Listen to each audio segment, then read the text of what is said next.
Apakah pilihan yang tersedia di depan kita itu adalah pilihan kita yang sebenarnya? Karena kan sebetulnya bebas itu berarti bebas memilih ya. Tapi apakah benar pilihan-pilihan yang selama ini kita ambil itu kita bebas memilih atau kita dipaksa untuk memilih? Kita hidup itu di zaman informasi yang sangat melimpah. Di informasi yang sangat melimpah itu kita tuh dihadapkan oleh banyak sekali pilihan. Kita bebas untuk milih apa aja, kita bebas untuk jadi siapa aja, bahkan kita bebas untuk menentukan harus apa. Nggak seperti zaman dulu yang kita itu terbagi atas kelas-kelas sosial, atas profesi, atau atas suku dan ras. Tapi sekarang semuanya itu bisa berubah. Pilihan kita itu udah nggak ditentukan oleh orang lain lagi. Setidaknya itu yang kita pikirkan. Hari ini kita mau nyelamin pemikiran filsuf yang cukup kontroversial, yaitu Slavoj Zizek. Kita mau bahas kenapa pilihan yang selama ini kita ambil itu sebenarnya bukan pilihan dari kita, tapi pilihan yang sudah dipilihkan oleh orang lain. Jalan Samurai membutuhkan dukunganmu untuk terus tumbuh dan berkarya. Bantu kami menghadirkan lebih banyak konten bermanfaat dengan cara subscribe dan ikuti semua media sosial kami. Dukung langsung melalui Saweria dengan berdonasi di saweria.co/jalansamurai. Juga beli produk digital kami di link.id/jalansamurai. Setiap dukunganmu akan berkontribusi pada peningkatan kualitas konten dan perluasan dampak edukatif kami. Terima kasih atas partisipasimu. Semoga menjadi amal jariah yang terus mengalir.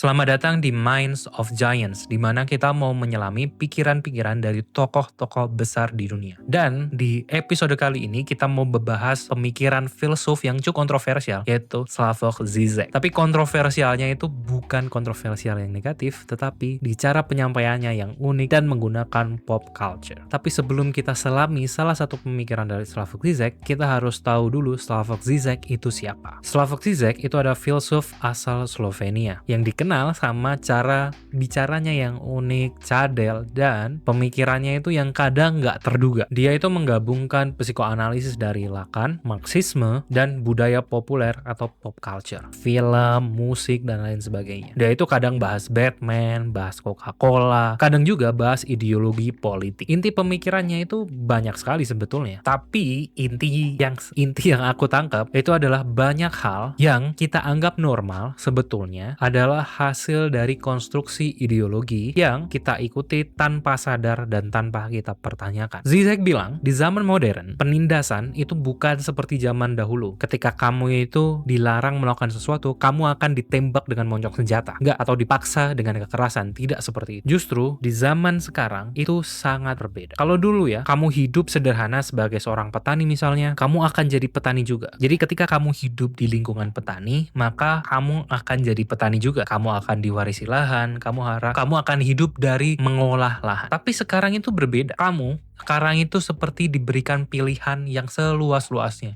Kamu mau ngapain aja, itu bebas. Seorang anak petani itu bisa jadi menteri. Seorang anak guru itu bisa jadi mungkin presiden atau lain sebagainya. Bisa aja kan? Jadi pilihan itu akan jadi sangat beragam dari pilihan karir, pilihan rumah, pilihan pendidikan, pilihan profesi, apapun itu. Kamu bebas sekali untuk memilih. Karena kebebasan itu ada di tanganmu sekarang. Coba bayangkan, ketika kamu salah mengambil keputusan, salah mengambil pilihan, apa yang akan kamu lakukan? Tentunya semua kesalahan itu ada di dirimu, bukan orang lain. Kamu nggak bisa nyalain siapa-siapa kecuali dirimu sendiri. Dan menurut Zizek, ini kan beban yang luar biasa kan. Salah langkah sedikit saja kita itu bisa gagal dalam menjalani hidup. Ini kan beban yang membuat banyak orang sekarang itu stres juga kan. Karena dia cuma melakukan satu kesalahan kecil, dan satu kesalahan kecil itu akan jadi lukanya seumur hidup. Efek dari semuanya ini itu mengerikan juga. Kita jadi takut untuk memilih karena takut salah. Kita akhirnya menunda di hal-hal yang penting. Terus kita melarikan diri ke hal-hal kecil yang lebih mudah, seperti scrolling, seperti debat di internet, nonton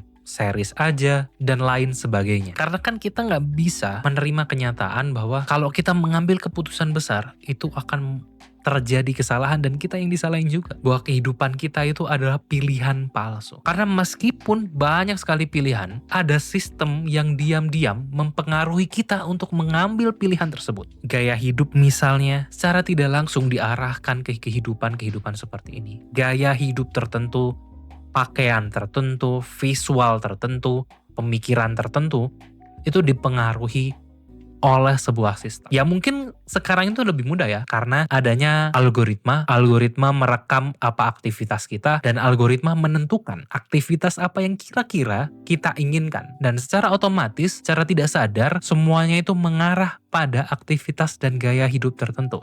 Kamu misalnya suka bola, kamu misalnya suka olahraga, kamu akan diarahkan ke produk-produk tertentu. Dan ini sudah kita ketahui ya, dan sudah ada di sekitar kita, bahwa ternyata pilihan kita itu bukan punya kita lagi. Terus, apa yang bisa kita lakukan di situasi yang sudah kayak gini? Pertama, itu sadari bahwa memang punya kebebasan untuk memilih itu melelahkan terkadang. Terima kenyataan bahwa banyaknya pilihan itu berat. Dan wajar kalau kita itu merasa cemas dan kita tidak bisa menanggung semua konsekuensinya. Dan kita tidak bisa melakukan semua pilihan itu di satu waktu, di hari itu juga. Nggak bisa. Kedua, itu batasi pilihanmu secara sadar. Penting sekali action, penting sekali bertindak. Tetapi tidak semua pilihan itu bisa kita ambil. Ketika rame Bitcoin, mungkin misalnya kamu berpikir bahwa aku harus ngambil jalur Bitcoin ini. Padahal kamu sedang melakukan hal yang lain. Ini kan kontraproduktif ya, bahwa kamu harus secara sadar membatasi pilihanmu terlebih dahulu agar bisa maksimal. Jangan mengikuti semua pilihan. Yang ketiga, berani untuk menerima perasaan menyesal. Sejatinya, pilihan yang sempurna itu nggak ada. Karena banyaknya pilihan, kita itu pasti menyesal. Karena kita merasa punya pilihan. Padahal sebetulnya, ya mau pilihan apapun, perasaan tidak puas itu akan selalu ada. Tapi, ketika tidak memilih, itu justru rasa sesalnya itu lebih besar dibandingkan kita memilih sesuatu. Meskipun pilihannya berat, meskipun pilihannya sulit, dan kamu akan ada rasa sesal di kemudian hari, itu lebih baik dibandingkan tidak memilih sama sekali. Zizek ini kalau kita dengerin mungkin kadang ngerasa agak nyebelin ya. Cara ngobrolnya itu kadang agak kurang jelas karena dia kan orang Slovenia juga, tetapi inti dan pemikirannya itu bisa kita kaji, kita bisa cari, dan kita bisa baca, dan itu akan jadi insight menarik buat kita. Jadi itu episode Mind of Giants dari Slavoj Zizek. Terima kasih udah menonton, jangan lupa like, komen, dan juga subscribe di Jalan Samurai, karena kita update tiap hari setiap jam 7 pagi. Gitu aja, dan terima kasih. Sampai jumpa di episode selanjutnya. Jalan Samurai membutuhkan dukunganmu untuk terus tumbuh dan berkarya. Bantu kami menghadirkan lebih banyak konten bermanfaat dengan cara subscribe dan ikuti semua media sosial kami. Dukung langsung melalui Saweria dengan berdonasi di saweria.co/jalansamurai. Juga beli produk digital kami di link.id/jalansamurai. Setiap dukunganmu akan berkontribusi pada peningkatan kualitas konten dan perluasan dampak edukatif kami. Terima kasih atas partisipasimu. Semoga menjadi amal jariah yang terus mengalir.